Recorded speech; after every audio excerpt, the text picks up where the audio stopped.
वनरक्षक महिला अधिकाऱ्याला 17,000ची लाच घेताना रंगेहात अटक. लाचलुचपत प्रतिबंधक विभागाने एसीबी मंगळवारी दिनांक 9 रोजी यशस्वी सापळा रचून शहादा वन परिक्षेत्रातील कोंडावळ बीटच्या वनरक्षक महिला कर्मचाऱ्याला 17,000 रुपयांची लाच स्वीकारताना रंगेहात पकडली. लाचलुचपत प्रतिबंधक विभागाकडून मिळालेल्या माहितीनुसार तक्रारदार वय 32 हे ग्रामपंचायतीच्या परवानगीने शेतीच्या बांधावरील व माळरानावरील काटेरी बाबू झाडे तोडून ती गुजरात राज्यात विक्रीसाठी नेत होती.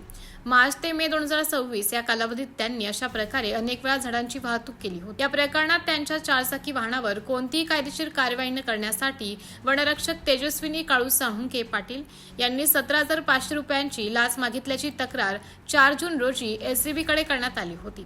तक्रारीची पडताळणी केल्यानंतर आरोपी वनरक्षक यांनी तक्रारदाराकडे प्रथम 17,500 रुपये तसेच तडजोडी अंती 17,000 रुपये लाच मागितल्याचं निष्पन्न झाले. त्यानुसार एसीबीने आज फेस फाटा शहादा शिरपूर रोड येथे सापळा रचला.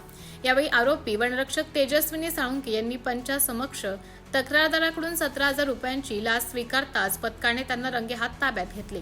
कारवाई दरम्यान आरोपीकडून 17,000 रुपयांची लाच रक्कम जप्त करण्यात आली तसेच त्यांचा झिओमी कंपनीचा मोबाईल फोनही जप्त करण्यात आला आहे. आरोपीच्या निवासस्थानी घरझडतीची कारवाई सुरू असून अधिक तपास सुरू आहे.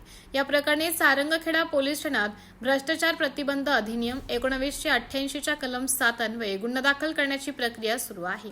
ही कारवाई प्रशांत भरते, पोलीस उपअधीक्षक, लाचलुचपत प्रतिबंधक विभाग नंदुरबार यांच्या मार्गदर्शनाखाली करण्यात आली. पुढील तपास पोलीस निरीक्षक विकास लोंढे करीत आहेत.